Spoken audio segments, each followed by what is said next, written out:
네, 나를 이리로 보낸 이는 당신들이 아니요 하나님이시라라는 제목으로 함께 말씀을 나누길 원합니다. 오늘 본문인 창세기 45장 말씀은요, 노예가 되어서 죽은 목숨같이 애굽으로 끌려갔지만 여러분들이 잘 아시다시피 이집트의 전체 서열 두 번째 위치에 간 이제 총리가 되어서 애굽을 다스리던 요셉, 그리고 그의 꿈대로 흉년이 되어서 요셉 앞에 양식을 구하러 이집트로 온 형들과의 만남, 그 대화의 장면입니다. 조금 더 구체적으로 읽으신 대로 이번에는 세 번째 만남입니다.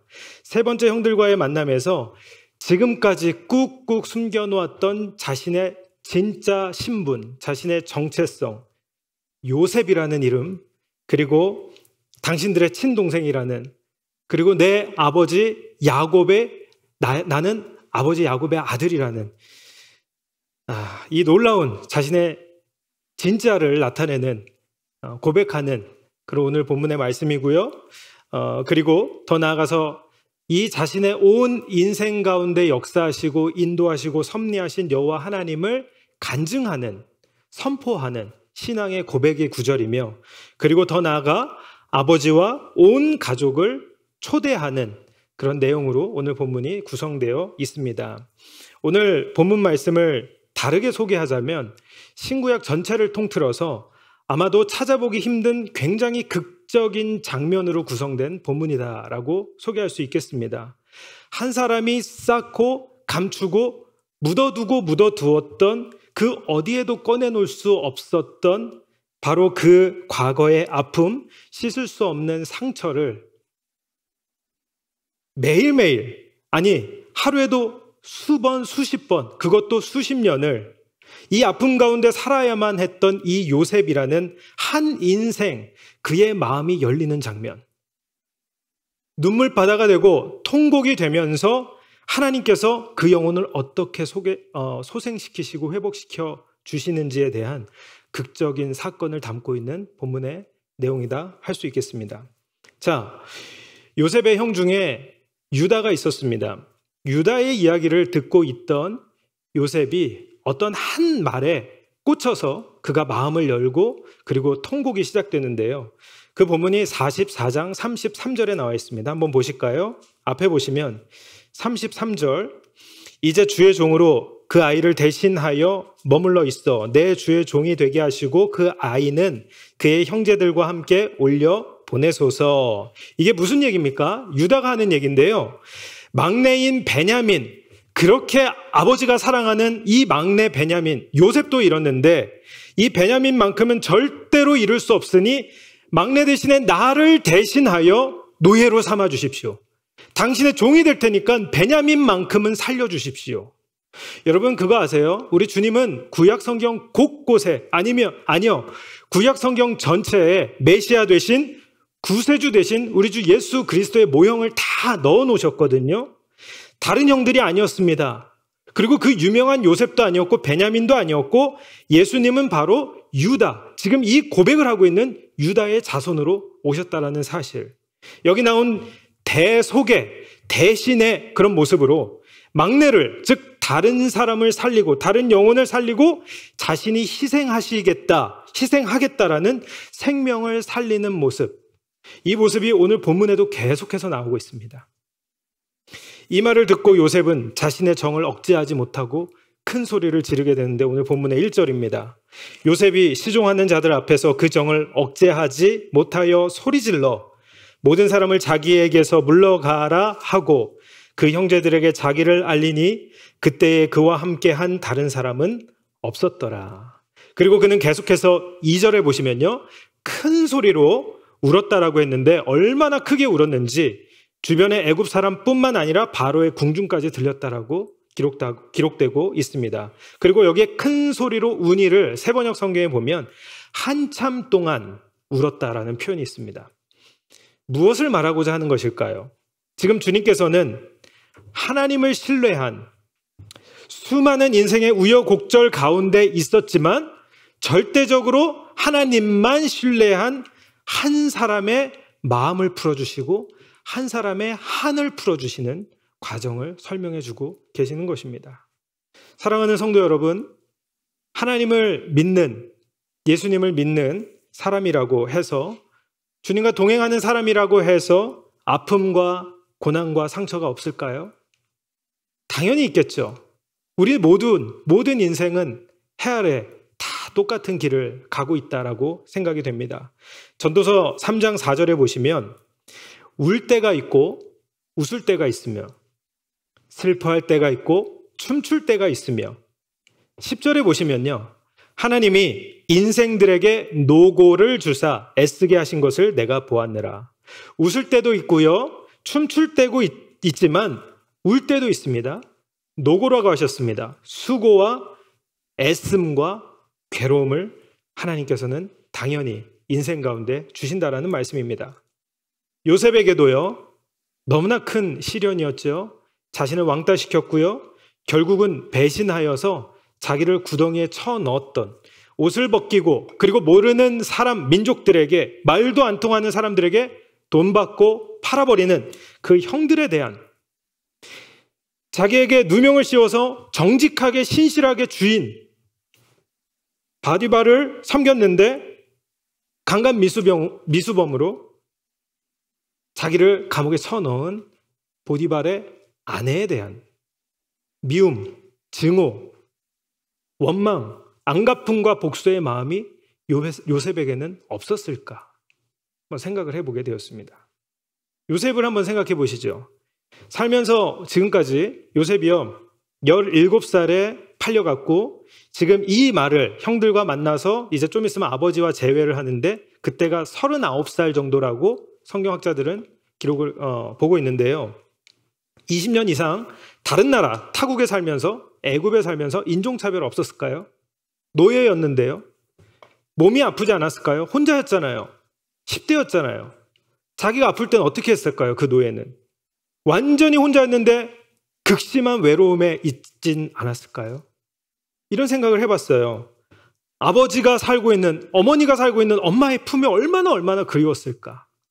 아빠 보고 싶었을까? 그가 살던 그 어릴 적 추억의 그 장소와 공간과 집은 얼마나 그리웠을까? 우리 하나님께서는 45장 오늘 그 요셉을 만지시고 계십니다. 그 마음을 회복시켜 주시고, 어떻게 회복시켜 주시냐면 큰 소리를 지르게 하시고 대성통곡의 눈물을 하게 하시고 베냐민을 감싸 안고 울게 하시고 형 하나하나 한 사람 한 사람을 입을 맞춰가며 울면서 치유하고 회복하게 하시는 장면입니다. 수십 년 동안 쌓여 있었던 형들에 대한, 아마 10명 형들의 그 눈과 자신을 구덩이에 쳐넣었던 그 손, 어떻게 잊을 수 있을까요? 못 잊죠. 당연히 못 잊죠. 이스마엘 상인들에게 끌려갈 때 형 도와줘, 형 그러지 마 제발 했던 그 간절히 소리치며 애원할 때에 외면하던 형들의 그 눈빛을 요셉이 잊을 수가 있었을까요? 여러분, 춤추고 기쁠 땐 너무 좋죠? 잘된 땐 좋죠. 너무 좋습니다. 그럴 때는요, 하나님께 감사하시면 됩니다. 감사하시면 되죠. 그렇게 인도해 주시고 이렇게 세워주신 하나님께 감사하면 되지만, 하지만 아픔과 수고와 노고 가운데, 고난 가운데 우리는 어떤 모습으로 서 있어야 하는가? 어떻게 내가 반응을 해야 하는가? 하나님 앞에, 그리고 사람들 앞에, 나의 사랑하는 남편이나 아내나 내 형제와 자매들 앞에, 교회 앞에, 다른 사람 앞에서 나는 어떻게 반응을 해야 하는지, 오늘 이 요셉의 말씀을 통해서 깨닫게 되시는 은혜가 있으시기를 주님의 이름으로 축복합니다. 여러분, 요셉은요, 자기 인생과 삶의 목적, 참 정말 묵상하면 묵상할수록 그 안에서 막 대단한 것이 나오고 그래요. 요셉을 생각하면 생각할수록 배신이었고 구더기 인생이었고 노예의 인생이었고 감옥의 인생이었고 누명의 연속이었지만, 오늘 이 말씀의 이 한 장면에서 정말 주마등처럼, 영화의 필름처럼 그 모든 것이 스쳐가면서 4절 한번 보시겠어요? 4절 후반부에 보시면 이런 표현을 합니다. 요셉의 표현인데, 나는 당신들의 아우 요셉이니, 자, 이 표현이죠. 당신들이 애굽의 판자라. 여러분 느껴지세요? 요셉의 마음이? 여기 보면요, 당신들이 나를 애굽의 판자다라고 불평하는 게 아닙니다. 원망하거나 소리치는 게, 따지는 게 아니고요.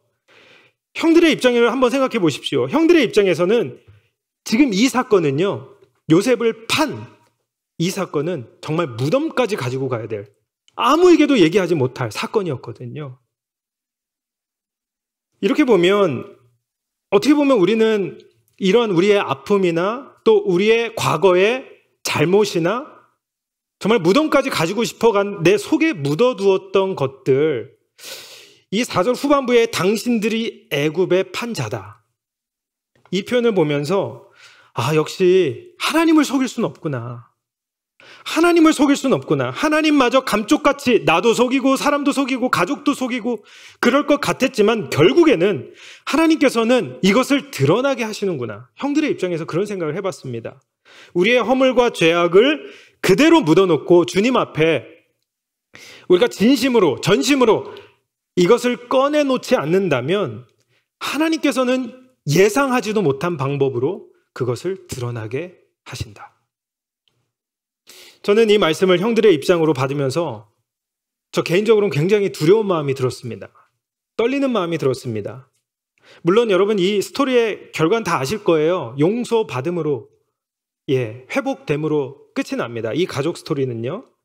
그러나 평생 저 밑에 묻어두었던 그 비밀, 자신들의 친동생을 시기와 질투 때문에 그 미움이 더 차더니 행동으로, 액션으로 나와서 거의 죽을 것, 그냥 죽인 거죠. 죽이려고 했다가 확 팔아 넘겨버린 그 과거. 하나님이 반드시 꺼내시는구나. 그래서 두려운 마음이 들었습니다. 주님 앞에 숨길 것은 하나도 없구나. 사랑하는 성도 여러분, 우리 예수님께서 마태복음 5장 산상수훈 말씀을 하시면서 5장 22절에 이런 말씀하셨습니다. 나는 너희에게 이르노니 형제에게 노하는 자마다, 여기 노는 화를 내는 것이고 분을 내는 것입니다. 심판을 받게 되고 형제에 대하여 나가라 하는 자마다, 좋은 표현 아니고 살짝 이렇게 가볍게 표현하면 바보, 멍청이, 이 정도의 표현이고 나쁘게 말하면 이상한 그 욕이 될 수 있겠죠. 하는 자는 공회에 잡혀가게 되고 미련한 놈이야 라고 하는 자는 지옥불. 여러분 다른 형제 자매에게 에이 미련 곰탱이 하면 지옥불이랍니다. 이 무서운 말씀입니다. 지옥불에 들어가게 되리라. 주님께서는 오늘 본문을 통해서 이 고백을 우리를 통해서 듣길 원하시더라고요. 주님, 제가 요셉을 판 자입니다. 주님, 제가 예수를 판 자입니다. 예수를 십자가에 못 박아라라고 외쳤던 자이고, 주님, 제가 이 앞에 있는 창녀에게 돌을 들어서 던지려고 했던 자였으며 스데반을 돌로 쳐 죽인 바로 그 사람입니다. 사랑하는 성도 여러분, 당신들이 애굽의 판자다라는 말을 듣기 전에 예 주님, 제가 분과 노와 화와 시기와 질투와 완악함으로 인해 사람을 판단하고 무시하고 정죄하고 하나님 앞에 죄를 지은 인생입니다. 우리 주님은 오늘 이 시간 여러분들에게 그것을 듣기를 원하십니다. 이 고백으로 나아가시는 이 시간이 되시기를 바랍니다. 자, 다시 요셉으로 돌아올게요. 아픔과 상처 가득 찬 인생일 것만 같았던 요셉이었지만 마침내 자신의 정말로 억울하고 꼬인 삶에 대한 해석을, 어떻게 그가 해석을 하고 있고 해답을 내고 있는지를 5절 이하에 이렇게 표현하고 있습니다. 5절 우리 같이 읽을까요? 5절입니다. 시작. 당신들이 나를 이곳에 팔았다고 해서 하나님이 생명을 구원하시려고 나를 당신들보다 먼저 보내셨나이다. 여러분 그 다음에 있는 7절은 어떨까요? 7절도 같이 읽겠습니다. 시작. 하나님이 큰 구원으로 당신들의 생명을 보존하고 당신들의 후손을 세상에 두시려고 나를 당신들보다 먼저 보내셨나니. 아멘. 여러분 보이세요? 여기 담겨져 있는 그 하나님의 마음이 보이십니까? 자신의 아픔과 자신의 상처가 변화되어서 어떻게 하나님을 높이는 놀라운 신앙 고백과 간증이 되는지 보고 계십니까? 여러분 8절도 한번 읽겠습니다. 같이 읽을까요? 시작. 그런즉 나를 이리로 보낸 이는 당신 아니요 하나님이시라. 하나님이 나를 바로에게 아버지로 삼으시고 그 온 집에 주로 삼으시며 애굽 온 땅의 통치자로 삼으셨나이다. 할렐루야.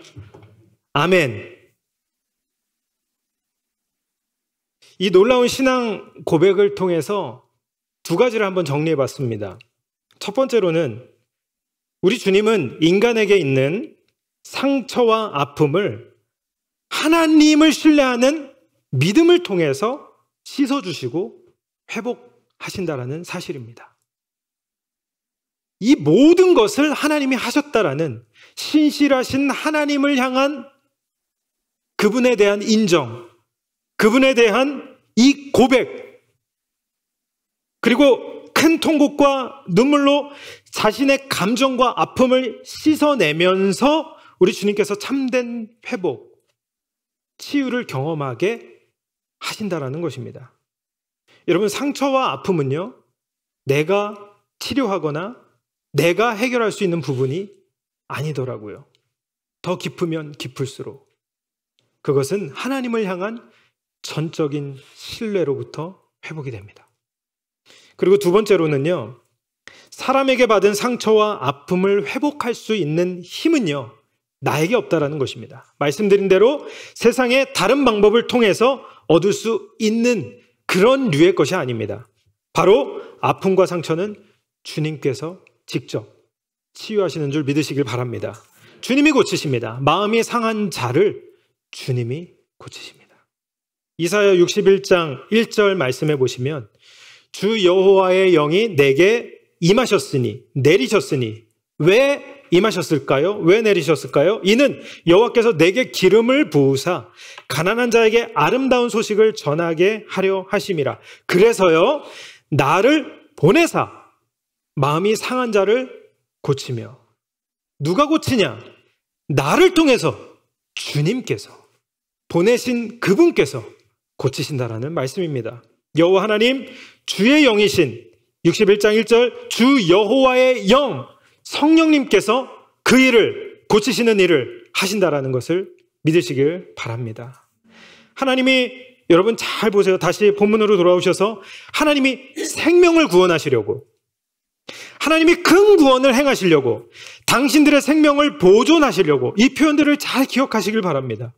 하나님이 생명을 구원하시려 나를 애굽 온 땅의 통치자로 삼으신 것입니다라는 요셉의 고백을 기억하시길 바랍니다. 그러면서 형들에게 이렇게 말을 해요. 놀랍지 않으세요? 나를 이곳에 팔았다고 해서 근심하지 마세요. 한탄하지 마세요. 그저 형님들도 저도 이렇게 생명을 구원하는 일에 쓰임받은 것입니다.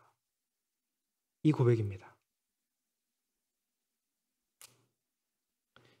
그리고 계속해서 14절 보시면 요셉이 계속 울어요. 15절을요, 세 번역으로 보시면 요셉이 형들과도 하나하나, 그러니까 한 사람 한 사람 이 회복의 과정을 거치더라고요. 그러면서 입을 맞추면서 부둥켜 안고 울었다라고 되어 있습니다. 오늘 말씀을 정리하겠습니다. 여러분들이 하나님께서 정말로 기쁠 때도 슬플 때도 잘 될 때도 안 될 때도 다 주시잖아요. 잘 될 때 하나님을 기억하시면서 감사하셔야 되지만 안 될 때에도 신실하신 하나님을 잊지 마시고 그렇게 인도하신 하나님께 감사하는 여러분들 되시기를 바랍니다. 요셉, 그는 한순간도 하나님을 잊지 않았습니다. 구덩이에 빠질 때에도. 고등학교 유스의 나이였습니다. 주인의 아내를 탐하려 했다라는 강간미수범의 누명을 받아서 그 깊고 깊은 감옥에 던져질 때에도 절대로 하나님을 잊지 않았으며 한순간도 여호와 하나님, 주님을 믿는 믿음이 흔들리지 않았음을 우리는 요셉을 통해서 알 수 있습니다. 뿐만 아니라 하나님이 여러분 극적으로 총리라는 그 높은 위치에 올려주셨을 때가 있었습니다. 그때도요, 오늘 신앙의 고백을 보면 애굽은요 정말 엄청난 나라였습니다. 그 휘황찬란한 그들이 갖고 있었던 그 누릴 것, 즐길 것, 먹을 것, 제가 먹을 걸 좋아해서 먹을 것, 뭐 엄청난 것들이 있었겠죠. 먹고 마실 것들이 있음에도 불구하고 그는 한순간도 그것에 취하지 않았고 여호와 하나님을 잊지 않았으며 인도하신 하나님을 기억하고 신뢰하였다라는 것. 요셉의 이 모습을 보면서 저와 여러분들도 어떤 상황에 있든지 어떤 환경에 있든지 오직 여호와 하나님, 주님이 하셨습니다. 우리 같이 따라해 볼까요? 주님이 하셨습니다. 주님이 하셨어요. 지금 여러분들이 이곳에 앉아 계시고 함께 예배드리시는 한 분 한 분, 한 가정 한 가정, 그리고 교회, 하나님의 믿는 자들을 통해서 주님이 지금 여기 있게 하셨고요. 주님이 앞으로 인도하실 거란 말씀입니다. 두 번째로, 모든 아픔과 상처를 치유하고 회복하는 길은 오직 주님이십니다. 주님밖에 없습니다. 주님께서 직접 우리의 상처와 쓴뿌리를 치유하시는데, 왜냐하면 주님이 나보다 내 아픔을 더 잘 아시기 때문입니다. 그것을 인정하셔야 돼요. 그 주님을 경험하셔야 됩니다. 그리고 주님께서 다루시고 만지시고 결국에는 반드시 하나님의 사람을 고치실 것입니다. 얼마나 감사한지요. 그러므로 우리에게 필요한 것은 이 고백이겠죠. 주님께서 생명을 보존하시려고, 주님께서 구원하시려고 나를 지금 이 고난의 자리, 이 아픔의 자리, 이 슬픔의 자리, 여러분 높은 데에 계세요? 그 높음의 자리에도 하나님께서 있게 하신 것이고, 나를 이렇게 이끄신 하나님, 신실하신 하나님을 찬양하고 예배하는 바로 그 모습이 우리에게 있어야 될 줄 믿습니다. 철저하게 나의 모든 상황과 처지를 주님 앞에 인정하고 주님 앞에 맡겨 올려드리면서 하나님을 신뢰하며 주님께 집중할 때, 여러분 우리가 믿는 하나님은 지금 오늘 말씀에서 역사하신 요셉을 살리신 하나님이십니다. 형들을 살리신 하나님이십니다. 여러분 아버지와 그의 온 가족과 그거 아세요? 온 이스라엘 뿐만 아니라 애굽을 살리신 하나님이십니다. 나를 살리시고 우리 가정을 살리시고 여러분들의 교회, 주님의 길 교회와 하나님의 모든 교회를 살리시고 회복하실 것이고요. 더 나아가서 모든 열방과 생명을 살리고 구원하시는 일을 행하실 것입니다. 여러분들의 그 고백 위에 그 일을 하실 줄 믿습니다. 세 번째로, 이 모든 고난과 회복의 과정을 통해서요, 세상의 주님을 알고 복을 받게 된다는 것입니다. 글쎄 이걸 보너스라고 얘기하면 약간 너무 가벼운 말이 될 수도 있는데, 여러분 이미 아브라함에게 약속하신 하나님의 말씀 있지 않습니까? 온 민족이 너의 후손으로 말미암아 복을 받게 될지라. 하나님께서는 지금 이 말씀을 이루어 가고 계시고요. 지금 이 코로나 시대 사는 저와 여러분들을 통해서도 이 말씀을 이루어 가십니다. 온 세계와 열방과 민족이 너를 통해, 너의 후손을 통해서 복을 받게 하겠다라고 하셨기 때문입니다.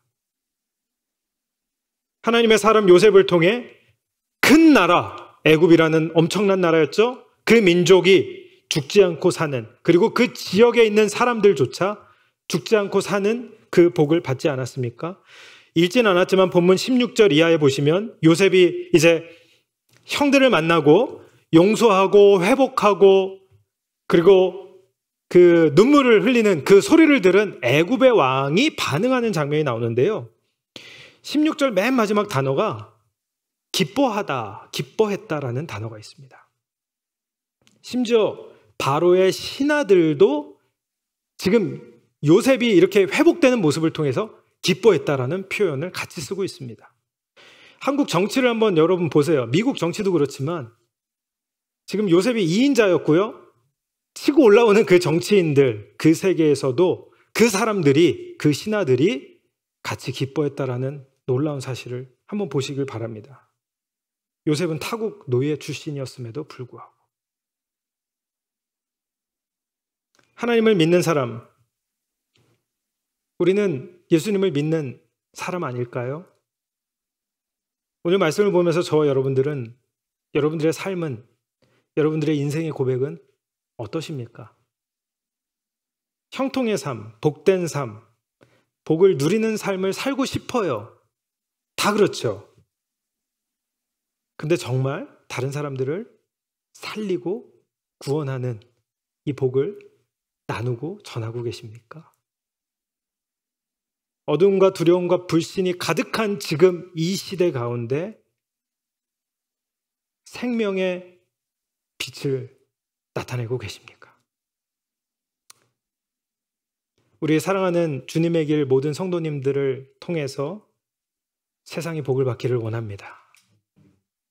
하나님께서 여러분들을 복의 통로로 사용하시기를 축복합니다. 오늘 말씀을 아멘으로 받는 여러분들을 통해서 아파하고 고통하고 신음하고 있는 이 지역과 나라와 열방이 구원의 복뿐만 아니라 16절 마지막 단어처럼 기쁨의 복을 누리는 은혜가 있기를 주의 이름으로 축복합니다. 여러분, 요셉 통해서요, 요셉이요, 참 이게 참 상징적인 의미가 될 수도 있는데, 보디발이요, 요셉에게 은혜를 받았잖아요. 근데 성에 보면 보디발이 요셉에게 은혜를 베풀었다는 표현이 있습니다. 간수장이 있잖아요. 요셉은 한낱 죄수였는데도 불구하고 간수장이 요셉에게 은혜를 베풀었지만 성경은 이런 표현을 씁니다. 간수장이 요셉을 통해, 간수장을 통해 요셉이 복을 받았다. 거꾸로 말씀을 하더라고요. 결국에는 이 사람들, 성경의 요셉의 스토리를 통해서 나왔던 그런 사람들, 조각조각의 사람들 뿐만 아니라 더 엄청난 수의 사람들과 영혼들이 요셉을 통해서 은혜를 받게 되는 그림을 오늘 말씀을 통해서 보여주고 계시는 것입니다. 우리 사랑하는 주님의 길, 성도님들 한 분 한 분, 또 여러분들의 가정, 또 자녀분들 통해서 하나님께서 사용하시는 이 은혜의 통로, 축복의 통로, 구원하시는, 생명을 보존하시는 요셉처럼 그런 통로가 되셔서 이 은혜와 축복의 길, 어떻게 보면 주님의 길이겠죠. 교회 이름처럼요. 이렇게 사시는 여러분들 되시길 예수님의 이름으로 간절히 축원합니다. 아멘.